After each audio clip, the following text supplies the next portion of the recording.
Hey guys, welcome back to the session. आज हम बात करने वाले हैं कंप्यूटर बैन के ऊपर। अभी ये जो न्यूज़ है वो काफ़ी ज़्यादा चर्चा में रही है। इसका कारण ये है कि जो हमारी इंडियन गवर्नमेंट है उसने क्या किया हुआ है, लैपटॉप के ऊपर, पीसी के ऊपर या फिर टैबलेट के ऊपर जो भी हम इंपोर्ट करते थे बाहर के देशों से, जो भी हम लैपटॉप लेकर के आते थे, हमारे जो पीसी हो गए उन्हें हम इंपोर्ट करते थे या फिर जो हमारे टैबलेट्स हो गए उनको हम इंपोर्ट करते थे, उनके ऊपर सरकार ने अभी रेस्ट्रिक्शन लगाने की बात करी है और कहा है कि हम जो इंपोर्ट है अब इसके ऊपर भी क्या करेंगे, टैक्स लेंगे। हम एक लाइसेंस जारी करेंगे और उसके बाद ही आप जो चीज़ है, चाहे वो लैपटॉप हो गया, चाहे वो पीसी हो गए, चाहे वो टैबलेट्स हो गए, उन्हें आप इंपोर्ट कर सकती हैं। तो काफ़ी बड़ी न्यूज़ थी, काफ़ी ज़्यादा चर्चा में रही थी। इस आर्टिकल को हम पूरा डिस्कस करने वाले हैं। ये आपके एग्जाम के प्रोस्पेक्टिव से काफ़ी ज़्यादा इंपॉर्टेंट है, क्योंकि इसके ऊपर हो सकता है आपसे रिपोर्ट राइटिंग या फिर आर्गूमेंट राइटिंग पूछ ले जाए। क्या इसके फायदे हैं, क्या इसके नुकसान हैं, सारी चीज़ें हम इसके वीडियो के अंदर जानने वाले हैं। तो प्लीज़ पूरा वीडियो ध्यान से ज़रूर देखिएगा। कोई भी डाउट होता है, कोई भी सजेशंस होते हैं तो आप उन्हें हमें बता सकते हैं। तो आइए वीडियो को स्टार्ट करते हैं।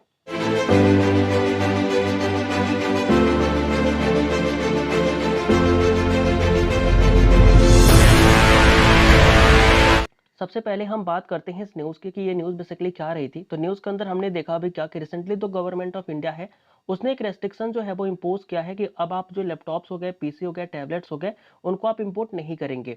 Earlier this decision was taken immediate effect, but then the government took a decision to restrict import of laptops and has now been suspended till 1st of November 2023। कहने का मतलब क्या है, कहने का मतलब ये है कि सरकार ने इस डिसीजन को जो है लिया और इसके अंदर सरकार ने ये बेसिकली बताया है कि जो अब गवर्नमेंट के परमिशन के बगैर आप जो है वो इंपोर्ट नहीं कर सकते। और ये जो लास्ट डेट रखी गई है कि आप अगर इंपोर्ट करना चाहते हैं तो आपको सर्टिफिकेट लेकर आना होगा। तो वो जो डेट है वो 1 नवंबर 2023 है, यानी कि 1 नवंबर 2023 से ये कानून जो है वो लागू हो जाएंगे कि आप लैपटॉप्स हो गए, कंप्यूटर्स हो गए, पीसीज हो गए या फिर अगर मैं बात करूं टैबलेट्स हो गए, तो आप उनको इंपोर्ट करके भारत के अंदर फ्रीली नहीं बेच सकते। कहीं ना कहीं जो फ्री ट्रेड रिलेशन था ना, वो कहीं ना कहीं से प्रभावित होगा। तो सरकार ने कहा कि अगर आपको ये ट्रेड करना है तो आपको एक सर्टिफिकेट जारी होगा जो आपको कराना होगा, फिर आप ये करा सकते हैं। और उसकी डेट जो है वो 1 नवंबर 2023 रखी गई है। चलिए हम बात करते हैं अबाउट द प्लेस रेस्ट्रिक्शन की, यानी कि जो रेस्ट्रिक्शन लगाए गए हैं अगर मैं उसकी बात करता हूं तो हमें क्या पता चलता है। सबसे पहले हमें यह पता चलता है कि ये जो नोटिफिकेशन है वो किसके द्वारा रिलीज किया गया। तो नोटिफिकेशन जो है वो किसके द्वारा लाएगा, अगर मैं इसकी बात करूं, the notification in this regard was issued by directorate general of foreign trade, जिसको हम डीजीएफटी कहते हैं। इसने बेसिकली क्या किया, इस नोटिफिकेशन को जारी किया है। डीजीएफटी क्या है, ये एक एजेंसी है जो कि ministry of commerce and industry के अंडर आती है।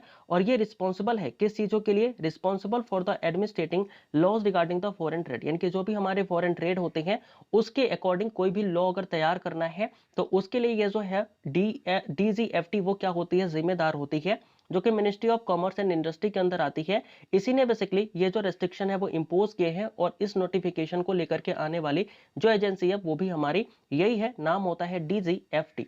अब हम बात करते हैं इसका एम क्या है, क्या वो एम है जिसको देख करके ये जो है वो रेस्ट्रिक्शन लगाए जा रहे हैं। अगर मैं एम की बात करूं तो सबसे पहला जो हमारा एम है वो तो हमें क्लियर कट होना चाहिए। तो एम ये है कि the move was aimed at promoting domestic manufacturing and probably target at a China. कहने का मतलब क्या है, कहने का मतलब ये है कि जो हमारी भारत सरकार है वो ये चाहती है कि कहीं ना कहीं हमारा लक्ष्य क्या होना चाहिए कि हम डोमेस्टिक मैन्युफैक्चरिंग को और भी ज्यादा प्रमोट करें। हम ऐसा ना हो कि बाहर से चीजें इंपोर्ट करते रहे और जो हमारे घर पे चीजें बन रही हैं उनको हम कहीं ना कहीं तवज्जो ना दें।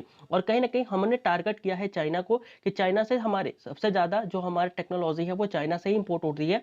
तो कहीं ना कहीं हम चाइना को टारगेट करके इन चीजों के ऊपर बैन लगा रहे हैं। अगर मैं बात करूं, since more than 75% of India's total import of the laptops and personal computer in 2022 to 23 were from the neighbouring country. कहने का मतलब क्या है, कहने का मतलब ये है कि अगर मैं 75%, अगर मैं बात करूं ना, तो 75% हमारे जो इंडिया के टोटल इंपोर्ट है, चाहे मैं लैपटॉप्स की बात करता हूं चाहे मैं कंप्यूटर्स की बात करता हूं, वो कहां से लिए जाते हैं, वो लिए जाते हैं हमारे नेबरिंग कंट्री से। और आपको पता है हमारे नेबरिंग कंट्री के अंदर ना ना तो पाकिस्तान कुछ हमें दे सकता है, अगर मैं बात करूं नेपाल की या फिर म्यांमार की या फिर बांग्लादेश की, तो वो तो हमें टेक्नोलॉजी दे नहीं सकते। तो कहीं ना कहीं हम बोलेंगे कि चाइना से ही हम 75% जो इंपोर्ट है वो करते हैं। और इस चीज को हम कहीं ना कहीं कम करना चाहते हैं और कहीं ना कहीं हमारे जो डोमेस्टिक मैन्युफैक्चरिंग है इसको प्रमोट करने का लक्ष्य लेकर के इस चीज को हम लेकर के आते हैं। अगर हम बात करें need and permission for import, यानी कि जो हमारे इस इंपोर्ट का परमिशन जो है इसको क्यों दिया गया, यानी कि इंपोर्ट के लिए जो परमिशन है आपको लेनी होगी, सरकार ने ऐसा क्यों बोला? क्योंकि अभी हमने बात किया कि सरकार ने इसके ऊपर रेस्ट्रिक्शन लगाए हैं। तो सरकार ने ये कहा कि अगर ठीक है आपको इंपोर्ट्स अगर कर रहा ही है ना, तो आपको क्या करना होगा कि आपको सरकार से परमिशन लेनी होगी। वो सरकार ने क्या कहा, सरकार ने बेसिकली ये कहा है कि any entirely planning to import laptops and computers for the sale in India will now have to seek permission or license from the government for their inbound shipment। कहने का मतलब क्या है? कहने का मतलब ये है कि ये जो कानून है वो कह रही है कि अगर भारत में आप लैपटॉप्स या फिर कंप्यूटर को इंपोर्ट करना चाहते हैं तो आपको क्या करना होगा, भारत सरकार से परमिशन लेना होगा या फिर भारत सरकार से आपको लाइसेंस लेना होगा जब भी आप इनके इंपोर्ट की बात करेंगे भारत के अंदर। तो अगर मैं बात करूं तो इम्पोजिशन ऑफ रेस्ट्रिक्शन, यानी कि रेस्ट्रिक्शन क्यों लगाया गया, क्या लगाया गया, किस तहत लगाया गया, अगर मैं इसकी बात करूं, the restriction have been imposed under HSN code 8471 on 7 categories of the electronic gadget। कहने का मतलब क्या है? कहने का मतलब ये है कि ये जो हम रेस्ट्रिक्शन देख रहे हैं जो कि लगाया गया है, इस रेस्ट्रिक्शन को किसके द्वारा लगाया गया है? तो ये बेसिकली जो हमारा रेस्ट्रिक्शन है वो आता है HSN कोड 847 के अंदर। और ये ध्यान रखेंगे कि ये जो HSN कोड 847 है ना, जो 8471 है वो क्या है, वो हमारे 7 कैटेगरीज के इलेक्ट्रॉनिक गैजेट्स के ऊपर रेस्ट्रिक्शन लगाने की बात करता है या फिर उनके ऊपर लॉज बनाने की बात करता है। अगर मैं बात करूं HSN की फुल फॉर्म की, तो वो क्या होती है? वो होती है harmonised system of the nomenclature code is classified system used in the identified product of the taxation purpose. कहने का मतलब क्या है, ये जो हमारा HSN है जिसको हम क्या बोलते हैं, हार्मोनाइज सिस्टम ऑफ नोमेनिकल्चर, इसका मतलब ये होता है कि वो ऐसी चीजों को क्लासिफाई करे जिनके ऊपर हम टैक्सेशन कर सके, यानी कि उनके ऊपर हम टैक्स लगा सके।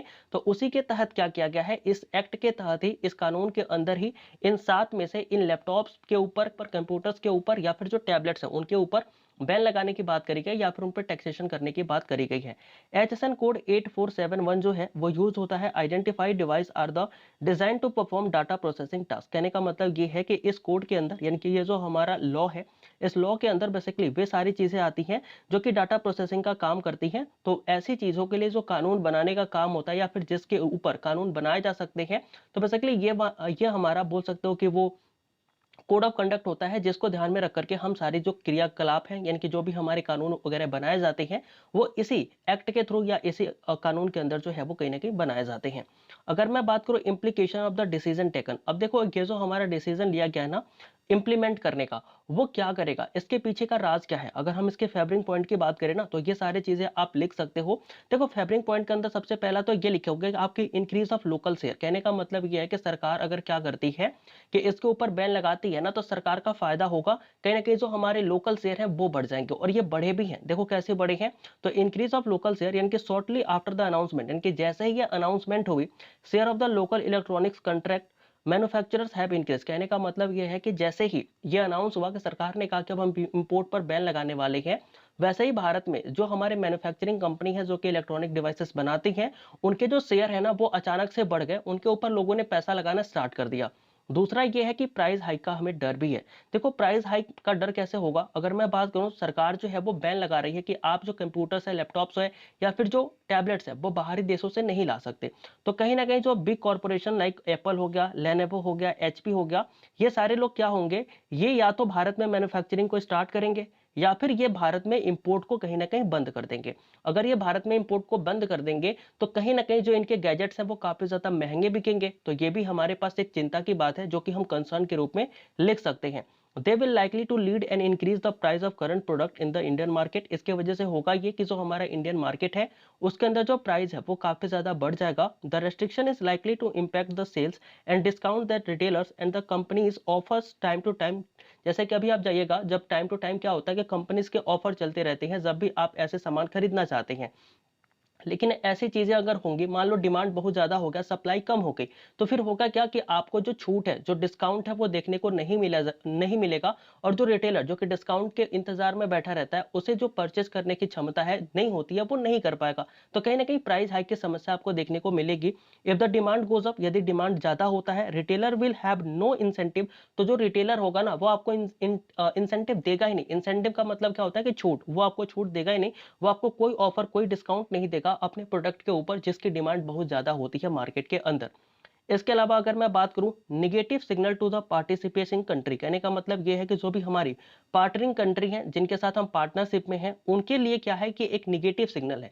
निगेटिव सिग्नल कैसे है, जैसे कि मान लो कि आपके चाइना के साथ नहीं बनती लेकिन आपके जापान के साथ तो बनती थी, आपके साउथ कोरिया के साथ तो बनती थी ना, वहां से भी तो हमारे लैपटॉप्स हो गए, कंप्यूटर्स हो गए, ये सारी चीजें हम इंपोर्ट करते थे। लेकिन आपने क्या किया, आपने ये काम कर दिया कि अब जो आप इंपोर्ट कर रहे थे उसे आप मना कर रहे हैं कि अब हम इंपोर्ट नहीं करेंगे। तो कहीं ना कहीं ऐसे देश जिनके साथ हमारा फ्री ट्रेड रिलेशन था, अगर मैं बात करूं जापान की, तो जापान के साथ हमारा फ्री ट्रेड रिलेशन है, यानी कि हमें कोई लाइसेंस वगैरह बनवाने की जरूरत नहीं है। तो क्या अभी हम उनके साथ बोलेंगे कि हमें आपको जरूरत है कि आप हमें लाइसेंस दें या फिर हम आपसे लाइसेंस लें, तभी जाकर के आप क्या करिएगा कि आप हमारे यहाँ ट्रेड कर पाइएगा। तो कहीं ना कहीं ये जो रिश्ते हैं ना, जो हम पार्टनर कंट्री की बात करते हैं उनमें दूरियां आ जाएंगी, तो एक निगेटिव सिग्नल हमें प्रतीत होता है। अगर मैं बात करूं, इस लाइन के अंदर लिखा गया है कि the decision seems adverse to the partners, यानी कि ये जो डिसीजन है ना, जो हमारे इंडिया के पार्टनर्स हैं बिजनेस के अंदर, उनके लिए ये बुरा फील कराएगा या फिर उनके लिए ये बुरा कहीं ना कहीं होगा। Specially to its trading partner, यानी कि जो भी इंडिया के ट्रेडिंग पार्टनर हैं स्पेशली ये उनके लिए है। अगर मैं बात करूं the most probable this countries would be also take the same curbing decision for the India too, कहने का मतलब ये है कि मान लो भारत ने कहा कि अगर आप हमारे यहाँ इंपोर्ट करते हो सामान को तो आपको लाइसेंस लेना होगा, तो वो भी क्या कहेंगे, वो भी करेंगे ठीक है यार, अगर मान लो इंडिया हमारे ऊपर रेस्ट्रिक्शन लगा रहा है तो हम भी इंडिया के सामान के ऊपर रेस्ट्रिक्शन लगा देते हैं कि कोई भी सामान अगर भारत से आएगा तो वो भी हमें क्या करेगा, वो भी बेसिकली हमसे परमिशन लेगा, हमसे जो है वो लाइसेंस लेगा, तभी जाकर के करेगा। यानी कि सेम इंडिया के जैसे हमारे अदर कंट्री भी इंडिया के साथ कर सकते हैं। इससे क्या होगा कि जो हमारे रिश्ते होंगे वो और भी ज्यादा बिगड़ सकते हैं, या फिर जो ऐसे इजिली ट्रेड हो जाती थी ना वो अब हो नहीं पाएगी। अगर मैं बात करूं तो है इफेक्ट ऑन इंडियन इकोनॉमी, यानी कि इंडियन इकोनॉमी के ऊपर जो प्रभाव है वो भी कहीं ना कहीं आपको देखने को मिलेगा। ये प्रभाव कैसा होगा, तो any move to curb the market freedom however well intentioned are opportunistic in changing a global order that under time how gone gain. जैसे मान लो इंडियन इकोनॉमी है, अगर मैं बात करूं 1990 के पहले, यानी कि 1990 के बाद क्या, 1990 के पहले तक क्या हुआ था कि हमारे यहाँ जो है ना इसी तरीके की कंडीशन चलते थे, कोई भी चीज हम इंपोर्ट करते थे तो सरकार लाइसेंस देती थी तभी होती थी। अभी 1991 में जो हमारा लिबरलाइजेशन, प्राइवेटाइजेशन, ग्लोबलाइजेशन हुआ, यानी कि एलपीजी रिफॉर्म्स आए, तब जाकर के हमारी इंडियन इकोनॉमी जो है वो थोड़ी अच्छी होनी स्टार्ट हो गई। अब जो सरकार है ये वापस उसी रास्ते पर लौट रही है। वो क्या कर रही है, वो चाह रही है कि हम खुद, मतलब एक तरीके से होता है ना कि एक होता है कि कंसंट्रेटेड माइंडसेट और एक होता है थोड़ा ब्रॉड सोचने वाला। तो इंडिया जो है ना वो ब्रॉड तो नहीं सोच रहा, वो सोच रहा है कि हम जो उगाए ना उसी में हमारा पूरा राष्ट्र खा ले, हमें बाहर से चीजें लेने की जरूरत ना पड़े। इसके वजह से होगा क्या, ये अच्छी बात है, आप सेल्फ डिपेंडेंट हो, ये अच्छी बात है। लेकिन ऐसा भी ना हो कि सेल्फ डिपेंडेंट बनने के चक्कर में आप दूसरे देशों के साथ अपने रिश्ते बिगाड़ ले। तो कहीं ना कहीं ये सोचने वाली बात है, ये इंडिया के इकोनॉमी के लिए बुरी बात है, क्योंकि आपको पता होगा कि 1990 के पहले तक हमारी इकोनॉमी कितनी ज्यादा स्ट्रगल कर रही थी। 1991 में एलपीजी रिफॉर्म आने के बाद ही हमारी जो इकोनॉमी है वो काफी अच्छी हुई है। तो हम दुनिया के तीसरे सबसे बड़े इकोनॉमी बनने की सोचते हैं, और अगर हम इस तरीके के रेस्ट्रिक्शन लगाते हैं, ट्रेड जो है वो कहीं ना कहीं ट्रेड में लाइसेंस की बात करते हैं, तो कहीं ना कहीं जो कंपनी है ना वो हमारे वहां इन्वेस्ट नहीं करेगी, और इन्वेस्ट नहीं करेगी इसके वजह से होगा क्या कि हमारी जो इकोनॉमी है वो उतनी अच्छी नहीं हो पाएगी, हम फिर से वापस 1990 वाले रास्ते पर चले जाएंगे। तो कहीं ना कहीं ये हमारा इकोनॉमी के ऊपर इफेक्ट पड़ने वाला है। ये सारी चीजें आप इसके अंदर लिख सकते हैं। इसके अलावा अगर मैं बात करूं कंक्लूजन की, तो इस आर्टिकल के कंक्लूजन में हम क्या लिख सकते हैं, इस आर्टिकल के कंक्लूजन में हम लिख सकते हैं कि the curbing is a kind of wrong signal to the global investor. कहने का मतलब क्या है कि इस तरीके की अगर स्टेप गवर्नमेंट लेती है तो इससे क्या होगा कि ये ग्लोबल इन्वेस्टर, यानी कि जो दुनिया भर के इन्वेस्टर हैं जो भारत में इन्वेस्ट करना चाहते हैं, उनके पास जो भारत का इमेज है वो बहुत अच्छा है, लेकिन अभी जो इमेज जाएगी ना वो बहुत बुरी जाएगी। और रिसीव क्या होगा, time to any sign up to the Indian opportunity and also national security argument is overdone and thereby a better way to increase the domestic manufacturing। कहने का मतलब क्या है कि जो हम डोमेस्टिक मैन्युफैक्चरिंग को और भी ज्यादा अच्छा कर सकते थे ना, जो हमारे ग्लोबल इन्वेस्टर यहाँ पर इन्वेस्ट करते हैं उसके माध्यम से, वो नहीं हो पाएगा, कहीं ना कहीं उसको हमें फिर से ओवरलुक करने की जरूरत होगी। इसके अलावा अगर मैं बात करूँ तो कंक्लूजन के अंदर हम और क्या लिख सकते हैं कि India can not afford miss giving among the source of capital and technology and its try to speed up to become the world third largest economy. कहने का मतलब क्या है कि जो इंडिया है वो क्या करना चाह रहा है कि दुनिया के तीसरी सबसे बड़ी अर्थव्यवस्था बनने की सोच रहा है। और अगर मैं बात करूं तो भारत के अंदर जो सोर्सेस है, जो टेक्नोलॉजी है, उसके दम पर या उसके वजह से हम क्या नहीं कर सकते, दुनिया के सबसे बड़ी तीसरी अर्थव्यवस्था नहीं बन सकते, हम अफोर्ड नहीं कर सकते। अगर इंडिया खुद से बात करे ना, वो उतना अफोर्ड नहीं कर पाएगा कि वो दुनिया का तीसरी सबसे बड़ी अर्थव्यवस्था बन जाए। तो कहीं ना कहीं भारत को दूसरे देशों के साथ अपने रिश्ते जो है वो अच्छे रखने चाहिए, फ्री ट्रेड रिलेशन रखना चाहिए, तभी जाकर के हम दुनिया के तीसरे सबसे बड़े अर्थव्यवस्था बन सकते हैं। इसके अलावा अगर मैं बात करूं, the government need to bring and way to the modified foreign policy to address its challenges. कहने का मतलब ये है कि बेसिकली जो गवर्नमेंट है ना, वो क्या करे, वो बेसिकली कोई बीच का रास्ता निकाले, कोई दूसरा माइंडसेट इस्तेमाल करे, ताकि हम ऐसे देशों के साथ while maintaining the peace and growth good relation with the partner country, यानी कि ऐसे हमारे कंट्री जो कि हमारे पार्टनर कंट्री हैं, जो कि हमारे अच्छे मित्र दोस्त हैं, जिनके साथ हम ट्रेड करते हैं, उनके साथ हमारे रिश्ते खराब ना हो, उनसे जो हमारा ट्रेड है वो आसानी से होता रहे। सरकार इसके लिए क्या कर सकती है, सरकार बेसिकली इसके लिए बीच का कोई रास्ता निकाल सकती है कि ना ही उनको लाइसेंस की जरूरत पड़े, या फिर उनको लाइसेंस जो है ना वो जल्दी से प्रोवाइड कर दिया जाए। सरकार ने हालांकि कहा है कि लाइसेंस जो है वो जल्दी ही प्रोवाइड करा जाएगा, लेकिन फिर भी आपको पता है ये इंडिया है और यहाँ पर अब दफ्तरों के चक्कर जो है वो कई बार काटने पड़ते हैं, इसलिए इन्वेस्टर हमारे यहाँ जल्दी इन्वेस्ट भी नहीं करते। तो अभी क्या है ना कि यहाँ पर ये सारी चीजें जो है वो इसमें बताया गया है कि जो सरकार है उसको क्या करना चाहिए, अपने पार्टनरिंग कंट्री के साथ कुछ ऐसा बीच का रास्ता निकालना चाहिए जिससे कि हमारे जो व्यवहार है वो और अच्छे रहे और बुरे ना हो, और हमारा जो ट्रेड है वो इजिली वे में होता रहे।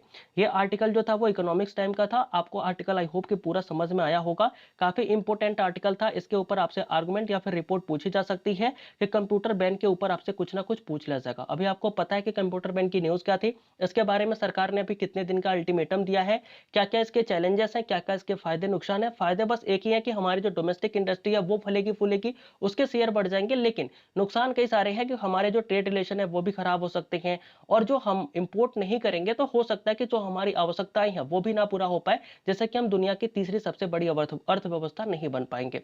तो बेसिकली ये था हमारा पूरा आर्टिकल जो हमने डिस्कस किया। आई होप कि पूरा आर्टिकल समझ में आया होगा। तो मिलते हैं किसी नए वीडियो में किसी नए आर्टिकल के साथ, तब तक के लिए जय हिंद।